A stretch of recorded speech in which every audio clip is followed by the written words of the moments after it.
5 degrees, cooler than the 91 yesterday. We think about 80 today. News Extra brought to you by First State Bank, and here is Kevin Willie. Thank you, Dennis, and good morning, everyone. Our guests today are Rick Myers and Katie Bradshaw. They're going to talk about the North Platte Valley Museum 50th anniversary coming up. And Katie kind of jumped into the fire right away, didn't you, when you decided to take this job? How's it going as far as the job goes? I have got a lot to learn, Kevin.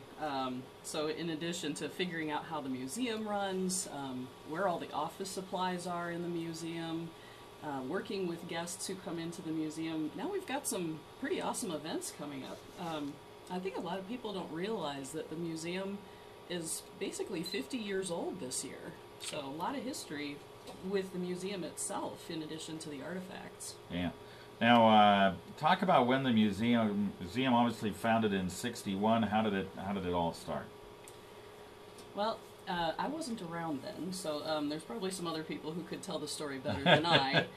But yeah, it started out with about 70 people getting together to talk about forming this historical association. They started pulling together some artifacts in a building in Scotts Bluff, and then in 1969 was when the North Platte Valley Historical Association was incorporated, and a museum opened in downtown Gering in 1969.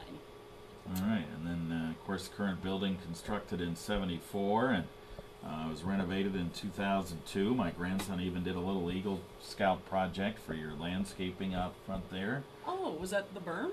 Yeah, okay. Little berm area. Cool. I need to go over there and look at it and see how it's doing, but it must be doing okay if you're talking about it. So I just watered it yesterday. yeah, that's good. That's good. So it worked out quite well. So you brought Rick along here and kind of explain your rollover with the museum. Well, Kevin, I'm a relatively new board member at the museum, and so I'm kind of working on special events projects and some helping with a little marketing and just kind of seeing which way we're going to go on that. So we're talking our first big event is this Thursday night, is the Business After Hours, sponsored by the Chamber. We're hoping that everybody can get over and see the museum, some of the changes. We're going to promote a lot of things that are coming up, and they'll get to meet Katie and get to meet Barb. Say goodbye to Barb Evelyn, good friend, wonderful director, and now Katie stepped in to fill big shoes, and so she's learning on the fly. So yeah. So what type of things do you have going on with the Business After Hours? Just kind of a... we're going to have hors d'oeuvres. We're going to have some desserts. We'll have a little liquid refreshment provided. And actually, I'm going to plug in for my wife's culinary class at Scottsbluff High School Pro Start. They're making a lot of... She's training them how to make canopies and things this weekend. So we're going to have some involvement from Scottsbluff High School as well. Yeah. Big chance for the community to come over. We'd like to have as many people fill up that museum as possible. Yeah. And then we'll promote everything else we have going on. It says here you have a strolling musician. It's in the Business After Hours. Is that part of the deal? We hope so. Yeah. Yeah. Walk around. Kent Gabriel is going to play guitar. If you've ever run into him, he's a great entertainer. A lot of fun. Yeah. Okay. So that's the first of many events, as we said. We'll let Katie here run down some of these others. You have your annual meeting then coming up on October 13th. That's really when you kind of get ready for some of the 50th anniversary stuff following in the next few days, right? Yeah, our annual meeting is a chance for museum members and members of the general public who'd like to come out. It'll be an evening event at the Gering Civic Center. We'll have the ticket price includes a meal. It'll include a historic program, and it's also an opportunity for the museum to host a fundraiser with some auction items. And then we're planning kind of a birthday party for the museum on October 23rd. That's going to be a Sunday afternoon, so it's just one day ahead of the actual meeting date that got the museum founded. So that's going to be a lot of fun. From 1 to 4 p.m. on Sunday, October 23rd, we're going to have cake, punch, special exhibits, some backstage tours, so places in the museum you don't normally get to see, and we're also going to be having an auction for some decorated gourds on that day. So we have asked some artists around the community to decorate some gourds that a neighbor of the museum donated. And people are going to be, we're going to have free admission to the museum between September 27th and October 21st. So people can come into the museum, pay just $1 per vote, check out the gourds. It's another opportunity to bring the community into the museum. Because really that museum belongs to everyone here in the North Platte Valley. It tells the story of the community, so we want to bring everybody in. All right.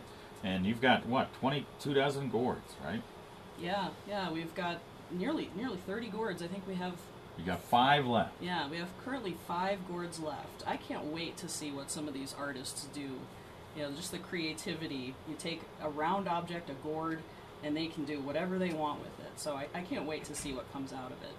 All right, the annual meeting, it says ticket price here includes meal and a program and the box raffle fundraiser on October 13th. So at the Civic Center, how much is the ticket price? More information to come later, Kevin. Okay. You can check it out on we'll put more details on our website. Okay. And our Facebook pages. And the Facebook page. We would like to get some more fans on our Facebook page. Yeah. It's actually listed under the museum's legal name, which is the North Platte Valley Historical Association. So go out to Facebook, like us out there, and you'll stay up to date on what's going on at the museum. All right, and for up-to-date information, you got a website too, www.npvm.org. So you need to get on that as well, either one. All right? Exactly. Okay, guys, very good. Thank you. Thanks for coming in. Thanks, Appreciate and it. hope to see the community out at the museum this Thursday night for the business after hours. And 5 to 7 p.m. this Thursday night. All right, we'll be back with talk about the Sons of American Legion poker run right after this. Okay, guys. Sounded good. Jump in. See you later, Rick. Hey, You're in the middle. make sure you grab a cup out there before you leave. You and Katie both. I'll get her one. Okay. You got new ones, new blue mugs. All right. Get them up there, Rich. You're walking. See how you are. We're fine.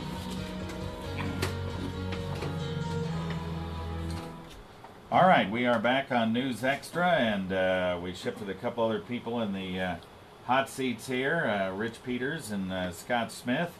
And Rich, you're the one that kind of booked this here. We'll let you start out. Talk about what you guys got going. The Sons of the American Legion, first of all, kind of explain who they are. The Sons of the American Legion are a son that had somebody in the military, like their grandfather or father, and you're eligible to be a son. And they started that because Legion members, once they're getting elderly, that way there's somebody else to carry on. And what we're having is a poker run, legacy poker run. The funds go to help support children of departed servicemen and women, and that was started after 9/11. And it'll be on Sunday, September 11th at the Mitchell American Legion from registrations from 10 to 11, and we'll leave 11 or just after, and it'll be going to Lingle to the Corner Bar, Lusk to the Silver Dollar Bar, Harrison to Joey Bob's Longhorn Saloon, to the tee box at the golf course of Mitchell, and then back to the Mitchell Legion where we'll have a hog roast afterwards. Wow, sounds like a great trip. Should be good. Yeah, for people that don't understand what a poker run is, kind of let Scott describe it. Scott, describe what a poker run is. Poker run is you're going to have a few stops, and at each stop you're going to have you're going to be able to draw a card. And at the end of those, say 5 stops, you'll have whoever's got the best hand is going to be the winner. Yeah, so you get a card at every stop. Card it's kind at of every fun. stop. Kind of fun, especially if you're getting some good cards. Maybe. Yeah, and in each stop we're going to try to raffle off a prize or two. When they register, they'll get a couple tickets for each registration, and then they'll have the opportunity to buy more tickets if they want to better their chances. And then at the end of the run, before we announce the winner, we're going to have a board up to where an extra $5 you can take a shot with a dart at another card to see if you can get a better hand. All right, that's a good idea. I think I might do that for $5. Might try that out.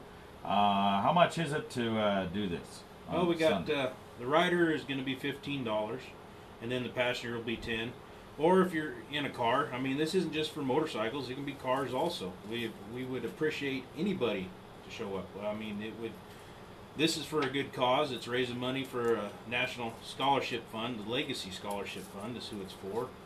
All of our proceeds are going to that. But cars, motorcycles, anything on four wheels that can make the trip, because it's going to be roughly, well, it's 180 to 200 miles round trip on this run. But if you're a rider on there and you want to buy an extra hand, and you don't have anybody with you, go ahead and pay the extra $10 and get get another hand of cards if you want. All right.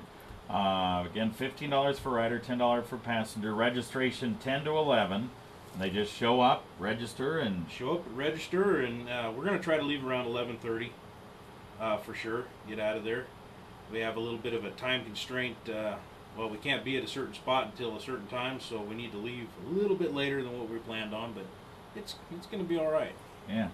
All right. How many? Real quick, how many years have you done this? This is our second year. I remember you coming in last year to talk about it. Yep, and we're going to try to keep doing it. We had not a real good turnout last time we did it because of the weather, but we were still able to send almost $1,000 into the scholarship fund, and we were just tickled with that. Yeah. So let's try to get a little more, folks. $1,500, $2,000 should be a great weekend. I think that, as far as I know, the weather's going to be okay. We'd like to have a weekend like this last one where it was nice and cool and stuff, and it'd be great. So this Sunday, registration 10 to 11 at the Mitchell American Legion. Easy to find right over there down right on the main street of Mitchell. I've been there, watched a Husker game, Husker Bowl game once with Jim Strow over at your place. Oh, okay. All right. So anyway, all right, very good, guys. Thanks, Scott Smith, Rich Peters, for coming in. Appreciate it. Thank you. Thank you, and we hope to see everybody there. It's supporting a good cause, supporting our the children of our men and women that have died. We need to do this. Yep, I agree. All right, back to you, Dan.